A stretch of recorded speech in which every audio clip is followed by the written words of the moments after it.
Bismillahirrahmanirrahim. Assalamualaikum warahmatullahi wabarakatuh. Alhamdulillahi ala ihsanihi wa syukru lahu ala taufiqihi wa amtinanihi wa asyhadu an la ilaha illallah wahdahu la syarika lahu ta'ziman li sya'nihi wa asyhadu anna Muhammadan abduhu wa rasuluhu ad-da'i ila ridwanih. Allahumma salli alaihi wa ala alihi wa ashabihi wa ikhwanihi. Ibu-ibu, para ummahat, para akhwat yang dirahmati oleh Allah Subhanahu wa taala.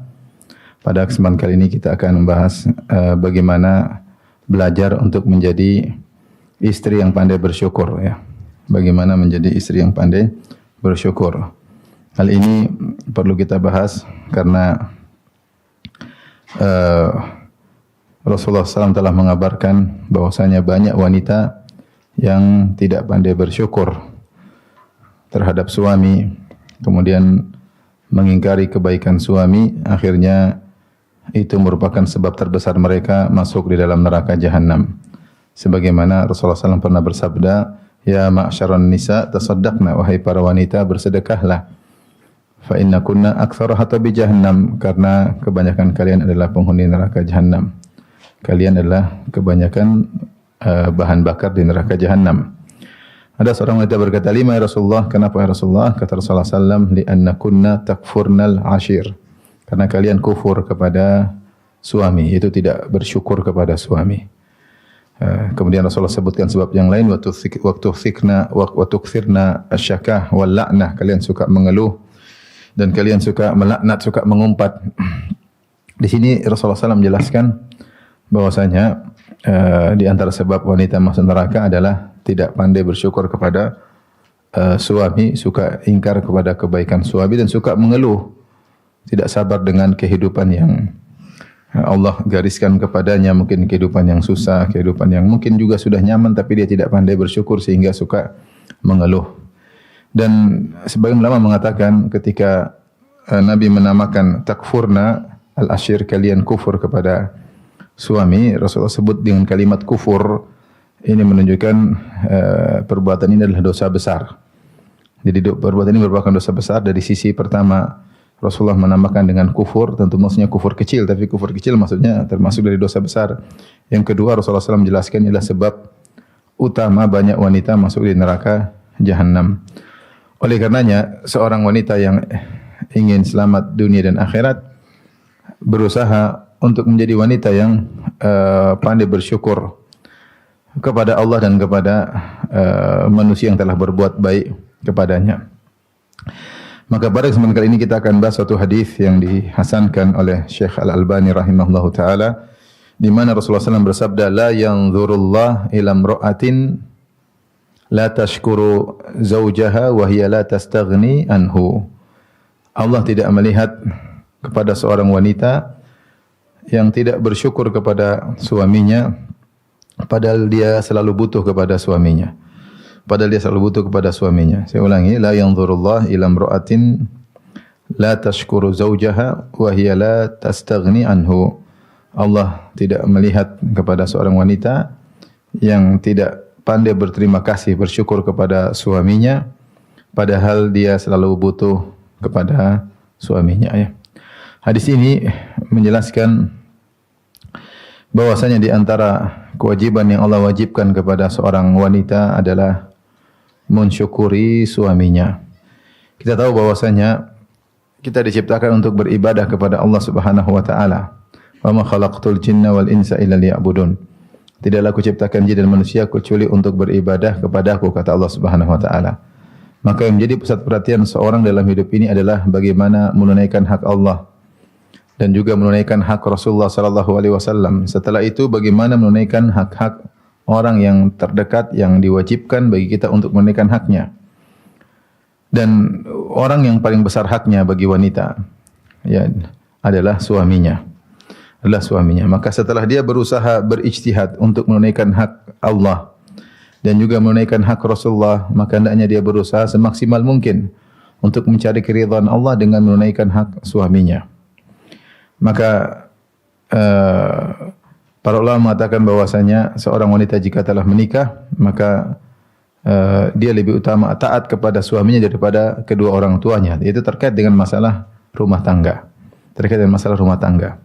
Di antara hikmahnya kenapa? Karena taat kepada suami ini merupakan landasan berjalannya rumah tangga dengan nyaman dan tenteram ya di atas sunnah Nabi sallallahu alaihi wasallam, dan ini sumber kebaikan bagi anak-anak, bagi generasi kaum muslimin di masa depan. Anak-anak dibimbing di suatu rumah yang di mana istri taat kepada suami, dan juga dengan taatnya istri kepada suami mencegah berbagai macam kemungkaran, keburukan. Oleh karenanya sampai para ulama mengatakan taat kepada suami lebih utama daripada taat kepada kedua orang tua. Di antara dalil akan hal ini, Rasulullah SAW pernah bersabda, ya, ketika Mu'adz bin Jabal radhiyallahu anhu pergi ke Syam, dia melihat orang-orang sujud kepada raja-raja mereka, kepada pendeta-pendeta mereka, rahib-rahib mereka. Ketika dia pulang ke Madinah, dia sujud kepada Nabi SAW. Dia ingin meniru mereka. Maka Rasulullah SAW melarang. Ya, Rasulullah mengatakan, ya, karena begitu dia mengagungkan Nabi SAW, dia sujud kepada Nabi. Ternyata itu salah. Kemudian Rasulullah SAW bersabda, "Lau kuntu amiran ahadan an yasjuda li ghairillah la amartul mar'ata an tasjuda li zawjiha." Kalau saya boleh menyuruh seorang untuk sujud, itu sujud penghormatan maksudnya, bukan sujud ibadah, sujud penghormatan kepada selain Allah, maka aku akan perintahkan wanita sujud kepada suaminya. Kalau boleh saya suruh orang sujud penghormatan kepada selain Allah, saya akan suruh wanita sujud kepada suaminya. Kenapa bisa demikian? Karena begitu besarnya hak suami terhadap istri. Oleh karenanya ketika Rasulullah sallallahu alaihi wasallam bertemu dengan seorang wanita, Rasulullah SAW bertanya, "Adzatu ba'lin anti?" Kau sudah punya suami? Kata dia, "Ya Rasulullah, iya." "Bagaimana sikapmu terhadap suamimu?" Kata wanita tersebut, "La aluhu illa ma ajiztu anhu." Aku berusaha semaksimal mungkin berbuat baik, berkhidmat kepadanya kecuali yang aku tidak mampu. Wanita itu menjawab demikian. Maka Rasulullah SAW berkata, "Unzuri aina anti minhu fa innahu jannatuki wa naruki." Lihatlah bagaimana ya sikapmu terhadap suamimu, atau bagaimana kedudukan dirimu di hati suamimu. Sungguhnya suamimu adalah surgamu atau nerakamu. Dalam sebagian riwayat meskipun lemah disebutkan bahwa jika seorang wanita meninggal dalam kondisi suaminya ridha, maka dia masuk surga. Ini maknanya benar, meskipun riwayatnya lemah, tapi maknanya benar. Dari sini, ini mungkin bahasan yang sering saya ulang-ulang kepada ibu-ibu sekalian, pada ummahat, pada akhwat ya. Maka saya harap mereka bersabar mendengar pembahasan seperti ini, karena ini demi kebaikan mereka. Wanita yang salehah tentunya nyaman mendengar pembahasan seperti ini. Dia bersyukur kepada Allah bisa berbuat baik kepada suaminya. Dia nyaman mendengar hadis-hadis Nabi. Tapi yang kepala batu tidak nyaman biasanya ya. Maka ibu-ibu yang tidak nyaman hendaknya introspeksi diri ya. Kalau mendengar hadis-hadis tentang seperti ini, hendaknya perbaiki diri ya. Berat bagi mereka mendengar sabda Nabi, "La yanzurullah ila imra'atin la tashkuru zawjaha wa hiya la tastaghni anhu." Allah tidak melihat kepada seorang wanita yang tidak bersyukur kepada suaminya, sementara dia selalu butuh kepada suaminya. Jadi setelah kita tahu bahwasanya hak orang yang paling besar kepada kita, kepada seorang adalah suaminya, maka fokus seorang istri hendaknya bagaimana menunaikan hak Allah, hak Rasul, kemudian hak suami. Dia fokus gimana saya bisa membuat ridha Allah, membuat ridha Rasulullah sallallahu alaihi wasallam. Rasulullah SAW masih hidup. Kalau sudah meninggal, ridha Allah Subhanahu wa taala, dan bagaimana saya bisa meraih ridha suami. Bagaimana cara saya bisa meraih ridha suami? Ya. Bukankah Rasulullah SAW menyebutkan di antara ciri penghuni surga, kata Nabi sallallahu alaihi wasallam, ya, yang semua terkait dengan ridha suami. Ya, di antara wanita terbaik, ya, khairun nisaikum min ahlil jannah, sebaik-baik wanita kalian di antara penghuni surga, di antaranya al-aud, yang selalu kembali kepada suaminya. Idza ghadibat minhu, jika dia marah kepada suaminya, au zulimat, atau dia dizalimi, atau suaminya marah kepadanya, atau dia bersalah, maka segera dia pergi kepada suaminya, fatadau yadaha ala yadihi, kemudian dia meletakkan tangannya di atas tangan suaminya, kemudian dia berkata, la adzuqu ghamdan hatta tarda, wahai suamiku, aku tidak bisa tidur sampai kau ridha kepadaku. Subhanallah, bagaimana Allah suruh wanita ini mencari ridha suami. Bahkan Rasulullah menyuruh wanita ini mencari ridha suami, bahkan meskipun mungkin suaminya yang salah. Tapi wanita yang solehah, dia ingin suaminya ridho, tidak ingin perpanjang masalah. Dia mengatakan, la adzuku ghamdan hatta tarda. Aku tidak bisa tidur sampai engkau ridho kepadaku. Ya. Bukankah Rasulullah SAW bersabda tentang wanita yang terbaik dalam hadis yang lain? Tentang khairun nisa, wanita terbaik, kata Nabi SAW, allati tasurruhu idza nadhara ilaiha, yang menyenangkan sang suami jika suami memandangnya. Wa ata'athu idza amaraha, dan dia taat kepada suami jika suaminya memerintahkan dia untuk melakukan sesuatu. Wala tukhalifuhu fi nafsiha wa maliha, dan tidak menyelisih suaminya terkait dengan dirinya, terkait dengan hartanya. So, apa yang suami suka, dia beradaptasi dengan keinginan suami. Ini semua apa? Berputar pada mencari keridhaan suami. Saya gambarkan begini ibu-ibu, seperti misalnya kita sama orang tua. Orang tua terkadang punya suatu hal yang kita tidak suka, tapi kita berusaha mencari keridhaan orang tua. Itu tidak? Ya tidak ibu-ibu? Kok enggak ada suaranya? Berat ya dengar hadis seperti ini. Berat, ini bermasalah berarti imannya ya. Ya. Kita punya orang tua pingin begini, pingin begitu. Kadang tapi kita cari ridho, karena kita tahu keridhaan Allah berada pada keridhaan apa? Suami. Pada keridhaan apa? Orang tua. Makanya orang tua begini kita nurut, orang tua suruh nih kita nurut, kita bahkan berusaha payah untuk menyenangkan orang tua. Terkadang orang tua ngomel-ngomel kita sabar. Itu orang tua. Surga di bawah telapak kaki ibu. Kata Nabi SAW, falzam rijlaiha fathammal jannah. Lazimilah kedua kaki ibumu, di situ surgamu. Ridullah fi ridul walidain. Keridhaan Allah berada pada keridhaan orang tua. Wa sakhatullah fi sakhatil walidain.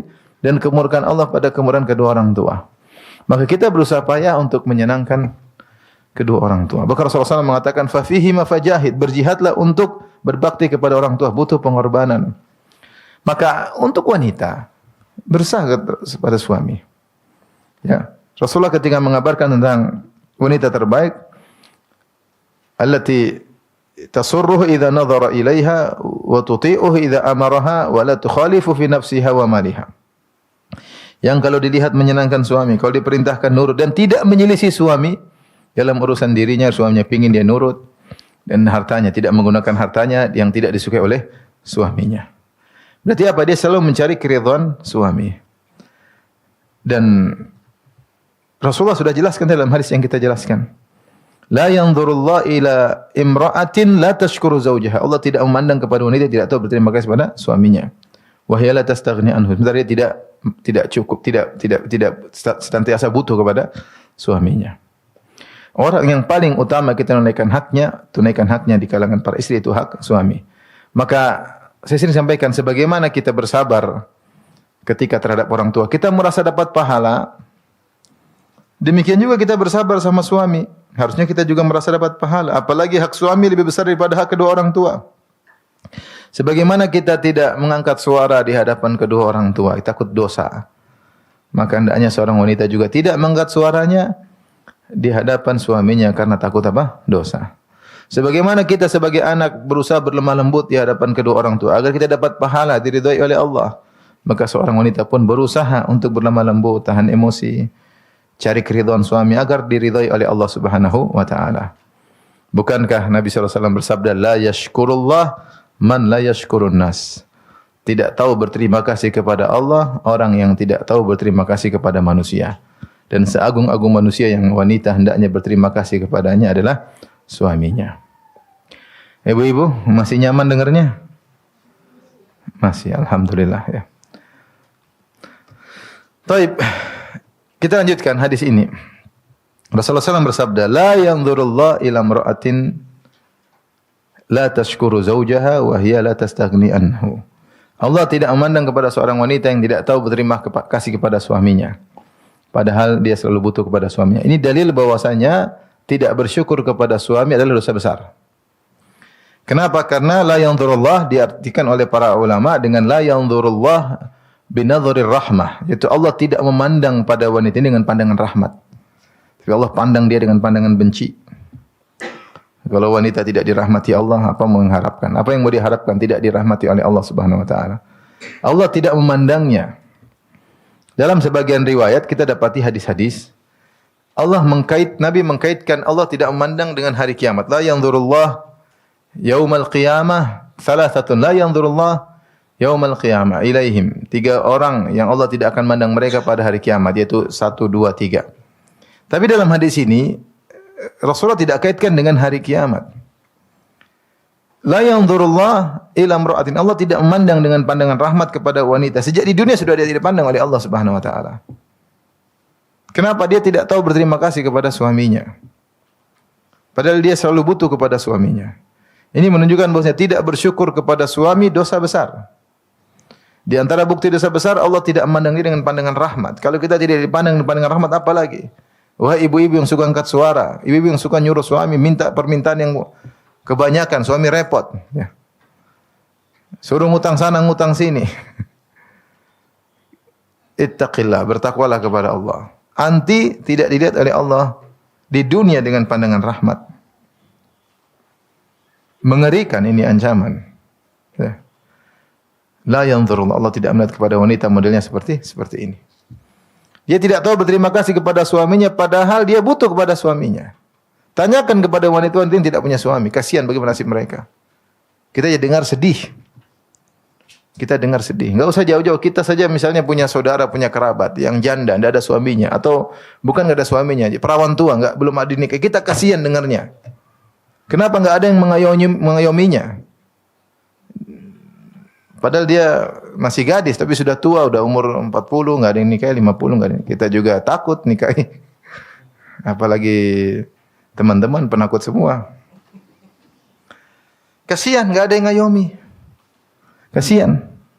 Ya mereka diuji dengan ujian yang semoga mereka mendapat ganjaran yang besar dan tingkatan yang tinggi di sisi Allah Subhanahu wa taala. Tetapi kita yang mendengar kita sedih. Apalagi janda yang sudah suaminya tidak ada, menjalani kehidupan sendiri. Kasihan kita dengarnya. Di sini janda ada berapa ibu-ibu? 30-an. Nah, banyak kan, kasihan. Ya. Itu satu RT ya? Ada daftarnya enggak? Kasihan. Kita dengarnya kasihan. Makanya saya sering sampaikan kepada kawan-kawan, perhatian sama janda, palanya besar. Urusin janda, perhatian sama mereka. Kasihan. Maka ibu-ibu yang punya suami, setiap hari butuh sama suami, Tapi seakan-akan suami itu enggak ada faedahnya. Lupa kalau dia butuh pada suami. Ya. Kalau dia ingin tahu kebutuhan dia pada suami, coba lihat orang-orang yang tidak diberikan suami oleh Allah. Atau orang-orang yang suaminya sudah diambil oleh Allah. Atau orang-orang wanita-wanita yang suaminya berpisah darinya. Gara-gara problematika rumah tangga. Lihat bagaimana mereka. Kepiluan yang mereka rasakan. Kasihan. Sebagian mereka berangan-angan, seandainya dulu saya bersabar bersama suami saya. Seandainya. Oleh karenanya, seorang wanita harus sadar bahwasanya dia selalu butuh kepada suami. Maka jangan sampai dia butuh kepada suami, sudah butuh sama suami, tidak tahu terima kasih. Kita saja, kalau kita enggak butuh sama orang, saya misalnya enggak butuh sama orang, terus orang kasih saya sesuatu, saya harus bilang terima kasih. Ya. Harus bilang terima kasih sebagai bentuk bersyukur kepada Allah, karena Allah Rasulullah telah bersabda, la yashkurullah man la yashkurun nas. Tidak berterima kasih kepada Allah orang yang tidak tahu terima kasih sama manusia. Orang punya jasa kita terima kasih. Kalau tidak bisa kita balas, kita doain. Kata Rasulullah SAW, man sona ilaikum ma'rufan fakafi'uhu, fa illam tajidu ma tukafi'unahu, fadu'ullaha lahu. Atau kama qala Nabi SAW. Siapa yang berbuat baik kepada kalian, maka balaslah dengan setimpal. Dan jika kalian tidak mau membalasnya dengan setimpal, maka doakan. Ini orang kita tidak butuh sama dia. Dia kasih kebaikan, kita bilang terima kasih. Apalagi kita butuh sama dia. Harusnya terima kasihnya lebih hebat lagi. Nah, ibu-ibu butuh sama suami enggak ibu-ibu? Ngomong aja ragu-ragu butuh. Ragu-ragu. Itu butuhnya enggak ngaku itu, butuhnya gimana ya?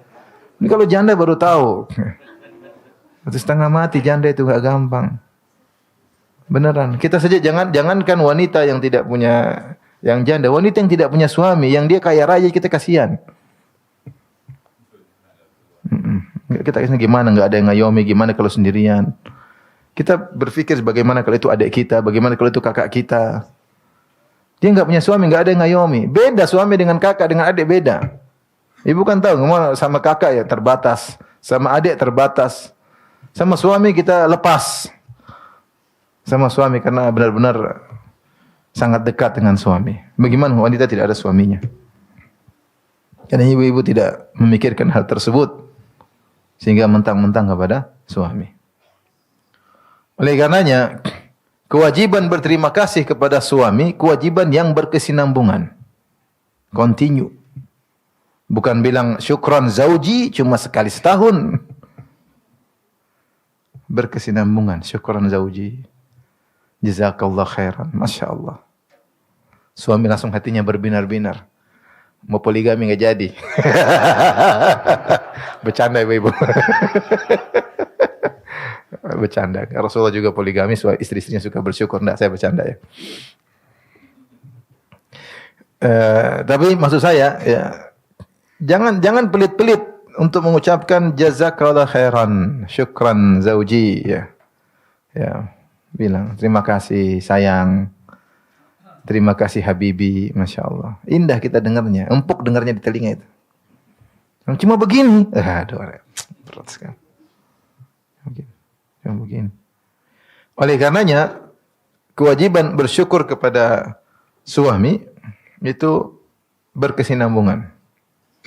Bukan sekali dua kali. Kapan? Karena kita setiap hari butuh sama suami. Butuh carikan nafkah suami. Butuh orang yang mendengar curhatan kita. Butuh orang yang menghangatkan tubuh kita. Butuh orang yang menemani kita. Kebutuhan banyak.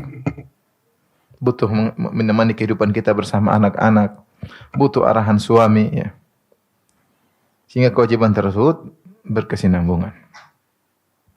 Dan subhanallah, sebagian peneliti mengatakan, ada penelitian katanya dari Universitas Harvard, ya, bahwasanya wanita yang ini secara ilmiah juga oke. Saya benar atau tidak penelitian tersebut, mereka mengadakan penelitian, mengadakan angket dan segalanya. Mereka menyatakan bahwasanya wanita yang tidak suka bersyukur, marah-marah melulu, ngomel melulu, tidak tahu terima kasih sama suami, dalam tanda kutip tidak tahu diri, itu biasanya cepat mati. Umurnya lebih pendek. Umurnya lebih apa? Pendek. Kenapa tiap hari ngomel? Suaminya begini tidak pernah puas. Orang yang hidup seperti itu kan susah, tekanan batin. Ya. Sebentar. Halo. Salam. Abi lagi kajian, maaf ya. Ya. Ini bisa ya. Syukran. Assalamualaikum.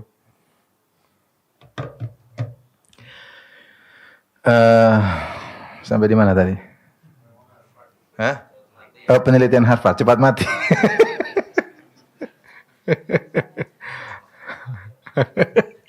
Ada yang bilang suami juga ikut cepat mati, benar itu. Jadi istri cepat mati karena yang tertekan dua-duanya, beneran. Coba istri tiap hari suami sudah belikan kulkas, kenapa kulkas kecil begini kurang besar? Udah belikan mobil, kenapa mobil murahan? Kapan suaminya stres seperti itu? Belikan makanan apa kayak gudeg kok kayak gini, kurang telurnya, kenapa cuma satu? Ngomel salah melulu. Iya, sudah belikan telur sama ayam, kenapa nggak ada bacemnya? Aduh, salah lagi. Apalagi suami suka lupa, ya sudah repot. Urusan banyak, ditagih utang. Wanita seperti ini cepat mati. Tentu tidak semua, tapi penelitian. Saya nggak tahu beneran penelitian tersebut, tapi secara logika juga oke ya. Nah, wanita seperti ini kan tiap hari ngamul. Sebagian saya ketemu juga dosen UGM yang kebetulan main di rumah, dia bilang penelitian menunjukkan orang yang umurnya lebih panjang adalah orang yang hidup bukan dalam tekanan. Orang hidup dalam tekanan, stres tingkat tinggi, cepat mati. Kenapa? Kerja jantung mungkin meningkat, tekanan sehingga gula cepat naik, kolesterol cepat naik, tubuh cepat mengembang. Akhirnya cepat mati. Orang yang santai, tenang, nyaman, tidak stres, suka qanaah, suka bersyukur kepada Allah, menerima dengan apa yang Allah berikan, orang ini biasanya hidupnya lebih nyaman, lebih panjang umurnya. Subhanallah, kalau penelitian ini benar, maka benar-benar luar biasa sabda Nabi sallallahu alaihi wasallam. Dan tadi juga benar kata ikhwan yang hadir di sini, entah itu pengalaman hidup atau apa. Bahwasanya kalau istri ngomel-ngomel, suami juga rasanya cepat mati. Kenapa? Dia stres, gini-gini enggak diakui. Bahwa ini salah, itu salah, ini salah. Bingung. Kamu nih maunya apa katanya? Maunya begini, datang lagi salah lagi. Ya Allah. Memang kamu wanita langka, satu-satunya di dunia. Oleh karenanya pengaruh. Coba ibu bandingkan dibalik, coba dibalik. Seorang wanita, nah ini benar, ini secara ilmiah juga benar. Ketika seorang dihargai produktivitasnya, dia semakin meningkat produktivitasnya, itu tidak. Kita punya pekerja, kita Masya Allah, semangat ya. Ada kurang dikit tapi Masya Allah. Oh dia semangat kerja, dengan hati yang lapang, dengan nyaman, pikiran sentram, dia kerja dengan, dia tambah semangat lagi memberi pelayanan. Karena kita puji dia. Karena kita hargai perbuatan dia. Kerjaan dia kita hargai. Dia merasa dirinya ada nilainya. Oh saya benar kerja di sini. Saya dihargai, kerjaan saya juga ada manfaatnya. Dia kerja dengan semangat. Coba kalau ibu setiap suami dapat sesuatu, Masya Allah, zauji, syukran zauji. Sedikit tapi Masya Allah. Ini telur cuma satu tapi Masya Allah kita bagi dua ya. Wah Masya Allah. Indah nikmat hidup seperti itu. Dia dibelikan kulkas. Alhamdulillah kulkas ini Masya Allah. Alhamdulillah. Oh kulkasnya bagus ya. Mungil. Bagus ya. Maksudnya dia pandai membuat kata-kata yang menyenangkan apa? Suaminya. Kira-kira suaminya semangat enggak? Semangat. Besok lagi bawa kulkas lebih besar lagi. Besok bawa telur 5 sekalian. Semangat, karena dia merasa dihargai, dia merasa saya seorang lelaki, saya orang suami, saya nyaman di rumah, istri saya menghargai, selalu bilang syukran zauji, jazakallah khairan zauji, athabakallah, semoga Allah berikan kau pahala, Allah mudahkan urusanmu, semoga, Masya Allah. Saya dengar doa dari istri terus. Laki ini laki paling bahagia. Mungkin meskipun istrinya wajahnya pas-pasan. Dia bahagia. Kenapa istrinya suka terima kasih sama dia? Dia merasa dihargai oleh istrinya. Dia merasa dia peran sebagai suami itu kerasa. Sehingga produktivitas dia dalam melayani istri meningkat. Hidupnya lebih panjang. Oleh karenanya, istri yang cerdas mikir dong. Ya. Dia mau mau hidup nyaman, bahagia, atau mau hidup sengsara. Makanya saya sedih baca berita ada seorang bunuh diri gara-gara istrinya suka ngomel, kasihan. Dia saking stresnya, dia loncat dari jembatan kalau nggak salah, terus dia tulis surat tentang istrinya, saya sudah gini-gini, kamu begini-begini, terus dia bunuh diri. Luar biasa itu. Ya. Luar biasa. Ini dosanya kayak apa istri seperti ini? Terornya luar biasa, teroris. Neror suami terus. Karena suami kalau diteror orang masih aman, tapi kalau teror istri setengah mati. Pusing. Sedikit-sedikit. Kamu di mana? Kamu di mana? Kamu di mana? Akhirnya video call mulu. Kalau telepon biasa nggak dipercaya ya. Video call ya. Diteror terus di luar, di rumah diteror, kasihan. Oleh karenanya ibu-ibu yang dirahmati Allah Subhanahu wa taala, jadilah wanita yang pandai bersyukur. Dalam satu pernyataan orang-orang Arab, saya bacakan. Sebagian orang Arab berkata, La tankihu al-mannanah, walal annanah, walal hannanah, walal haddaqah, walal barraqah, walal saddaqah. Jangan nikahilah wanita yang al-mannanah. Di antara sifat yang dibenci oleh orang Arab adalah wanita al-mannanah. Al-mannanah itu dari mannan, maksudnya apa? Yang suka ungkit-ungkit kebaikannya kepada suaminya. Saya kan dulu yang ini, saya kan dulu yang bantu kamu. Karena bapak saya yang bantu kamu, kakak saya yang nolong kamu. Kamu dulu masih miskin, siapa yang mau sama kamu? Saya mau sama kamu. Dulu kamu kurus kerempeng, enggak ada akhwat suka sama kamu. Saya yang sial suka sama kamu. Diungkit-ungkit terus. Ini wanita neraka jahanam. Ungkit-ungkit terus seperti ini. Ini tidak disukai oleh orang Arab. Suka ungkit-ungkit kebaikan yang dia lakukan atau yang diterima oleh suaminya dari dirinya atau dari keluarganya. Biasanya diungkit terus. Di antaranya al-annana. La tankihul annana, jangan menikah annana atau innana ya. Nana itu selalu anin, selalu apa namanya? Mengeluh, selalu mengeluh, sedikit-sedikit mengeluh. Mengeluh ini, mengeluh. Mengeluh terus.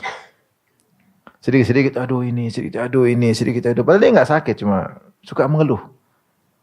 Sedikit-sedikit mengeluh. Wanita seperti ini gimana? Kita pengen wanita yang semangat, yang giat, yang aktif. Ini malah ngeluh terus tempat tidur terus gini ngeluh. Ini.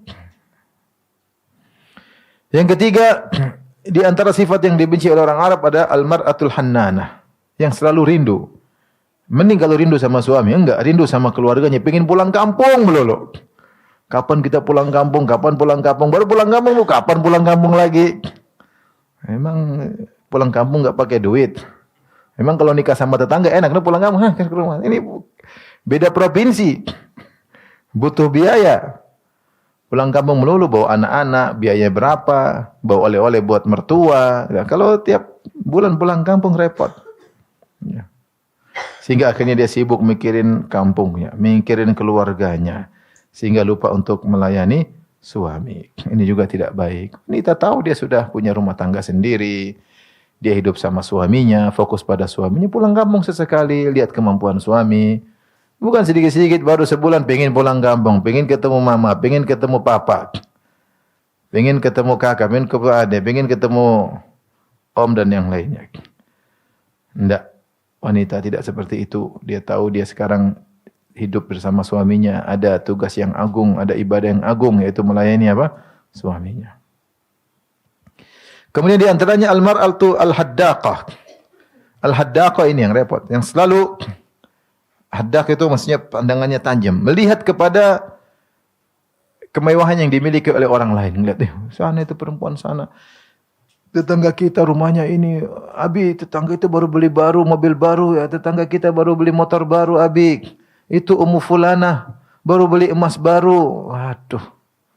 Ini wanita repot seperti ini. Ya. Selalu tidak pernah bersyukur. Melihat selalu kepada ke atas, melihat yang dimiliki oleh orang lain. Ya, sehingga suaminya pusing mikirin seperti itu. Ini wanita seperti ini tidak tahu berterima kasih, tidak menghargai apa suaminya. Pengen beli ini, pengen beli itu. Saya pernah umrah sama seseorang. Dia cerita sama saya, Ustaz, subhanallah, istri saya baru main ke tetangga, lihat beli kulkas baru, pulang-pulang, Abi, ganti kulkas ya. Ada apa ini kok tiba-tiba ganti kulkas? Ternyata baru lihat kulkas tetangga. Repot. Ya. Nanti kemana lihat mobil teman. Abi, mobilnya sudah enggak layak ini, Bi. Sudah tahun 2023. Ganti mobil baru. Kenapa? Ternyata dia salah pergaulan. Lihat mobil teman. Makanya ibu-ibu jangan terlalu banyak bergaul sama orang kaya. Nanti hidupnya susah. Tidak tahu bersyukur dengan apa yang sudah disiapkan oleh suami. Kemudian juga di antaranya al-mar'atul barraqah. Yang selalu sibuk dengan merias diri, berhias, bersolek, tapi berlebih-lebihan. Dan ternyata bukan buat suaminya, tapi kalau keluar rumah baru dia bersolek, ketemu teman-temannya baru bersolek, sampai tebal-tebal lipstiknya. Kalau sama suami, seadanya. Ini menjengkelkan. Yang berikutnya, al-mar'atu syaddaqah. Ngomong melulu, angkat suara, teriak, pintar ngomong, enggak pernah diam. Suaminya ngomong 1-2 kata, dia 10 kata. Suaminya ngomong 5 kata, dia 100 kata. Repot. Ngomong sana ngini, angkat suara ke sana kemari, ngalor ngidul ngomongnya, ngetan ngulon ya. Wanita yang itu bicara tidak banyak, senyum, kalau bicara menyenangkan, bicara dengan wajah berbinar-binar melihat suaminya. Tidak selalu murung, selalu senang melihat suaminya, menghargai suaminya. Bukan ngomong banyak, ngomongnya dunia dulu. Ya. Mudah-mudahan ibu-ibu tidak jadi wanita-wanita seperti ini. Amin yang kenceng, Bu. Jadi jangan jadi wanita yang al-haddaqah, yang selalu ngelihat kepada yang lainnya sehingga akhirnya tidak tahu berterima kasih kepada suami. Ibu yang dirahmati oleh Allah Subhanahu wa taala. Oleh karenanya agar kita bisa menjadi wanita yang pandai bersyukur, mungkin ada beberapa hal yang perlu kita ingat. Yang pertama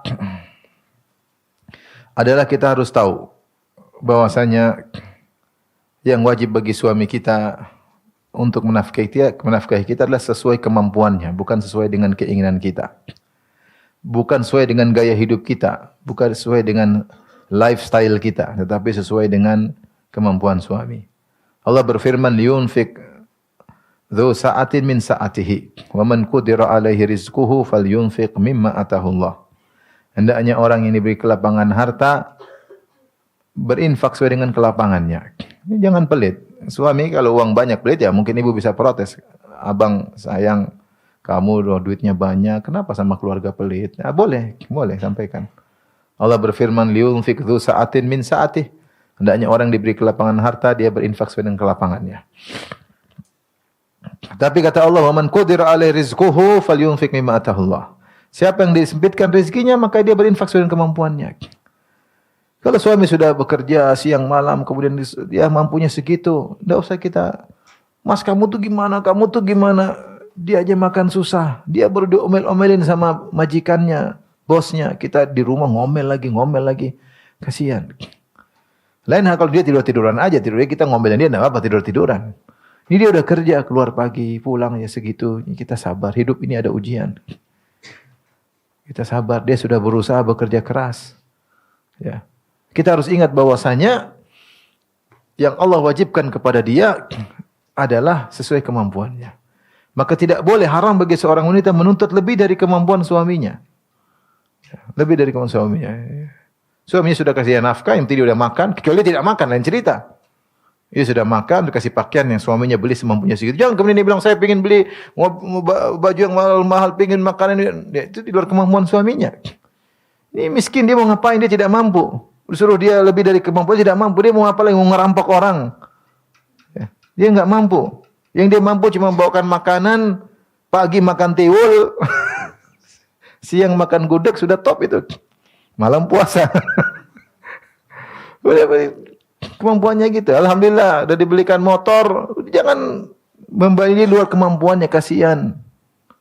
Dia bukan tugasnya cuma kerja doang, dia juga butuh ibadah, dia juga butuh nyaman di rumah. Maka tidak boleh seorang wanita membebani suaminya lebih daripada kemampuannya. Kecuali kalau suami tidak bisa kasih makan dia, silakan dia minta cerai. Kamu tidak bisa kasih makan saya, gimana saya mau hidup jadi istrimu? Itu urusan lain. Selama suami bisa sediakan sandang, pangan, papan, dan itu kemampuannya, dan dia tidak pelit, maka haram bagi seorang wanita menuntut lebih daripada itu. Karena yang syariat wajibkan bagi suami adalah sesuai dengan kemampuannya. Jangan tekan suami, ngutang mas, kasihan dia. Emang hidup punya utang tuh enak? Nggak enak. Hidup punya utang nggak enak, boleh kalau pas waktu tagihan. Jatuh tempo, aduh repot. Ditagih, malu ketemu orang. Aduh, kalau masih punya malu. Oleh karenanya ibu-ibu jangan nuntut suami di luar kemampuan. Ini cara pertama. Yang kedua, agar ibu pandai bersyukur. Jangan lihat ke atas, lihat ke bawah. La tanzuru ila man fawqakum, walakin inzuru ila man asfala minkum, fa innahu ajdaru alla tazdaru ni'matallahi 'alaikum. Jangan lihat ke atas untuk urusan duniawi, lihatlah ke bawah. Lihatlah ke bawah. Sungguhnya dengan melihat ke bawah kalian tidak akan meremehkan nikmat yang Allah berikan kepada kalian. Lihat ke bawah, masih banyak orang tidak punya rumah. Masih banyak orang jalan tinggal di pinggir jalan, masih banyak. Ya. Dulu di Jakarta sering lihat orang di bawah kolong jembatan, rumah pakai karton-kartonan. Pinggir-pinggir sungai dulu. Entah sekarang masih ada atau tidak ya. Masih banyak orang susah. Masih banyak orang enggak punya rumah, masih banyak orang masih ngontrak. Masih banyak rumah masih reot. Masih banyak orang enggak punya suami, masih banyak orang enggak punya anak. Masih banyak orang makan Senin Kemis nggak bisa makan, siang makan, malam tuh bisa makan. Belum tentu. Masih banyak orang yang sakit, masih banyak. Istri saya pernah pergi ke rumah, dicerita sama saya ke rumah, ada tengok orang sakit datang ke rumah mungkin 3 kali 4 atau berapa. Anak 7 atau 6 lupa ya, atau 8 lupa. Anak yang sakit, rumah kecil, tidak ada kamar, punya rumah, kamar mandi, terus gimana? Hidup seperti itu. Kita masih alhamdulillah tinggal di sini, di kompleks ini, kompleks Jamil, keluar masih bisa ngelihat pohon-pohon, jalan ke depan ada kuburan. masih bisa jualan, orang jualan, anak-anak kegiatan Islami, alhamdulillah. Alhamdulillah. Orang ada yang keluar rumah lihat maksiat, stres, lihat orang kaya-kaya, stres, dia sendiri susah. Maka jangan lihat ke atas, lihat ke bawah. Sebagaimanapun kita susah, masih ada orang lebih susah daripada kita, ibu-ibu. Allah punya hikmah di balik apa yang kita rasakan. Allah kasih hikmah. Kita susah, pasti ada hikmahnya. Allah berikan kita kelebihan harta, pasti ada hikmahnya. Ya. Jadi kalau kita dengan sering melihat ke bawah, kita akan pandai bersyukur. Konsekuensi dari ini yang ketiga. Jangan banyak bergaul sama orang-orang berduit, ibu-ibu. Orang-orang beruang. Yang beruang jangan terlalu banyak bergaul sama mereka. Karena kecuali orang beruang tersebut, orang yang baik, tidak suka pamer kekayaan, tidak suka pamer kemewahan. Nah, kalau ibu bergaul sama orang yang suka pamer kemewahan, repot. Lihat ibunya tas mahal-mahal, kemudian udah repot dah. Ya, ada khawatir ibu-ibu nggak kuat. Akhirnya merasa diri hidup di alam kesengsaraan. Akhirnya pulang nuntut suami. Akhirnya ibu menderita, suami juga menderita. Ada sebagian salah mengatakan, aku bergaul sama orang-orang berada, akhirnya aku selalu sengsara. Aku lihat tunggangannya, kendaraannya lebih mewah dari kendaraanku.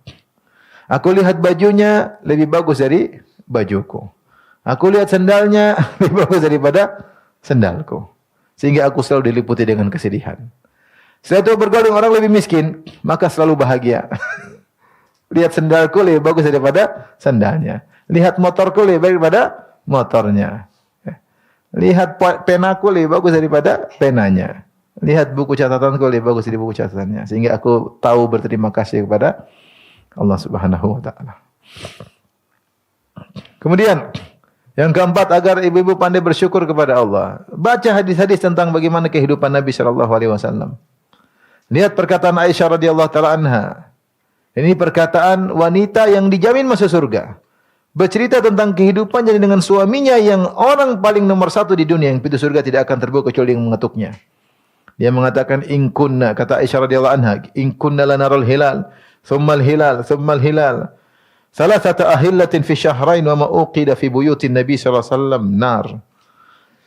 Sungguh kami lihat hilal, kami nunggu hilal, kami nunggu hilal. 3 hilal kami lihat dalam 2 bulan. 60 hari ibu-ibu. 60 hari. Tidak ada api dinyalakan di rumah. Tidak ada kopi. Tidak ada teh. Tidak ada. Tidak ada Indomie. Tidak ada. Tidak ada yang dimasak. Tidak ada api nyala. 60 hari berturut-turut. Ditanya, ma ta'amukum ya umma, apa makanan kalian? Al-aswadan, korma dan air putih.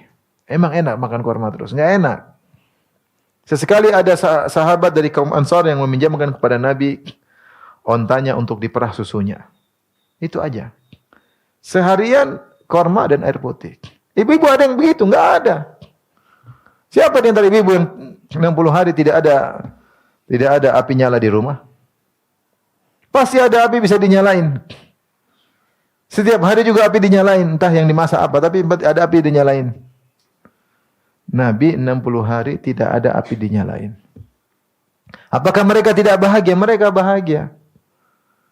Allahumma la aisha illa aishul akhirah. Ya Allah, tidak ada kehidupan yang sungguhnya kecuali kehidupan akhirat. Ini kehidupan semu. Ketika Rasulullah SAW sedang menggali parit Khandak dalam kondisi kelaparan musim dingin, sampai mengikat perutnya dengan batu karena kelaparan, dan dia Nabi, dia orang yang paling dicintai oleh Allah. Kalau memang tanda bukti cinta Allah adalah harta, tentu Nabi yang paling kaya raya. Kalau tanda bukti cinta Allah adalah harta, tentu para sahabat orang paling kaya raya. Tapi tidak. Di antara mereka ada yang kaya, di antara mereka ada yang miskin. Ketika Nabi menggali parit dalam kondisi susah, maka Nabi berkata kepada para sahabat, Allahumma la aisha illa aishul akhirah, farhamil ansara wal muhajirah. Ya Allah, tidak ada kehidupan yang sungguhnya kecuali kehidupan akhirat. Kehidupan yang susah ini, lapar ini, kedinginan, kelaparan, ikat perut dengan batu, ini cuma kehidupan sementara. Kehidupan sungguhnya di akhirat. Jadi yang dirahmati Allah Subhanahu wa taala, kalau mungkin lagi susah, ingat, ini kehidupan cuma sementara. Ini ujian. Ini ujian. Semua kesulitan yang dihadapi dengan kesabaran akan berubah menjadi kebahagiaan. Jangan maksa suami di luar kemampuannya. Seringlah berterima kasih kepada suami. Hargai usaha suami, pergi pagi, pulang sore. Berat suami bekerja. Kalau dia punya kekurangan, nasihati agar dia semangat. Ya. Ingat tentang bagaimana kehidupan Nabi dan istri-istrinya. Oleh karenanya, ini beberapa kiat-kiat agar para wanita, para hadirat, ummahat, ibu-ibu, para akhwat yang mungkin belum menikah untuk persiapkan diri. Kelak kalau menikah, menjadi istri yang solehah. Di antara istri yang solehah, istri yang suka berterima kasih kepada suaminya. Mafhum mukhalafah dari hadis ini. Jika Allah tidak melihat dengan pandangan rahmat kepada istri yang tidak berterima kasih kepada suaminya, maka sebaliknya Allah akan pandang dia dengan pandangan rahmat. Jika dia senantiasa berterima kasih kepada suaminya. Ibu-ibu, kalau bilang syukran zauji, rahmat Allah turun pada ibu-ibu. Jazakallah khairan habibi. Ya, Masya Allah, terima kasih. Semoga Allah balas kebaikanmu suamiku. Maka Allah turunkan apa? Rahmat. Dan setahu saya, wanita lebih pandai ngomong daripada laki-laki, setahu saya. Laki-laki tidak pandai mengungkapkan. Tahu-tahu mencium aja ya, tapi tidak pandai mengungkapkan. Kalau wanita kan kata-kata indah, pandai merangkai kata-kata, bikin syair, bikin anu. Apa susahnya bilang syukron zauji? Tidak susah. Cuma enggak mau, berat. Kayaknya kalau bilang syukron, kayaknya dia di bawah derajatnya. Harus di atas terus. Tidak terima kasih. Ini kewajibanmu. Repot seperti itu. Maka setiap ibu-ibu mengucapkan syukron zauji, syukron habibi, jazakallah khairan habibi, anakallah, semoga Allah bantu engkau, athabakallah, semoga Allah beri balasan kepadamu. Maka Allah terus turunkan rahmatnya, rahmatnya, rahmatnya. Allah pandang dia dengan pandangan rahmat. Diberi perhatian khusus oleh Allah Subhanahu wa taala. Maka itu adalah karunia besar dari Allah Subhanahu wa taala. Di antara ibadah yang sangat agung adalah seorang wanita bersyukur kepada suaminya. Kalau tidak bersyukur, jadi kadang-kadang sebaliknya gini, ini ada perkataan indah. Wanita terkadang sudah diberi nikmat oleh Allah lewat suaminya, Allah kasih nikmat. Dia tidak bersyukur. Tidak bersyukur. Lama-lama dia lepas dari syukur nikmat tersebut tanpa dia sadari. Allah berfirman, la in syakartum la azidannakum. Kalau kalian bersyukur, aku akan beri tambahan. Benar, wanita yang pandai bersyukur, Allah kasih nikmat tambah. Dan itu nampak, Allah kasih tambah lewat suaminya, tambah nikmat, tambah nikmat. Idza kunta fi ni'matin far'aha. Kalau kau di atas nikmat, maka jagalah. Fa inna dzunuba tudhibun ni'am. Semuanya dosa-dosa akan menghilangkan kenikmatan. Kalau punya kenikmatan, ikat dengan ketaatan kepada Allah. Ikat dengan syukur. La in syakartum la azidannakum. Kalau kalian bersyukur, nikmat terjaga, bahkan Allah kasih tambahan. Jika tidak, seorang tidak bersyukur, dia lepas dari kenikmatan tersebut tanpa dia sadari. Perhatikan. Orang yang tidak bersyukur, dia akan lepas dari nikmat tersebut tanpa dia sadari. Ketika dia ngomel, ketika dia tidak bersyukur, Allah cabut nikmatnya pelan-pelan, pelan-pelan. Sehingga ketika nikmat tersebut hilang, dia merasa seakan-akan benar-benar natural. Padahal bukan natural, tapi karena dia yang kurang ajar. Dia tidak tahu dia tidak tahu berterima kasih kepada suaminya. Mulailah kesengsaraan menghingga pada hatinya. Kenapa dia tidak tahu berterima kasih kepada suaminya? Demikian ibu-ibu yang dirahmati oleh Allah Subhanahu wa taala. Semoga ibu-ibu menjadi istri-istri yang solehah, yang pandai bersyukur kepada suaminya, dan semoga Allah mengumpulkan ibu-ibu dan suami-suami ibu-ibu di surga kelak. Amin ya rabbal alamin. Demikian saja. Subhanakallah bihamdik asyhadu an la ilaha illa anta astaghfiruka wa atubu ilaik. Assalamualaikum warahmatullahi wabarakatuh.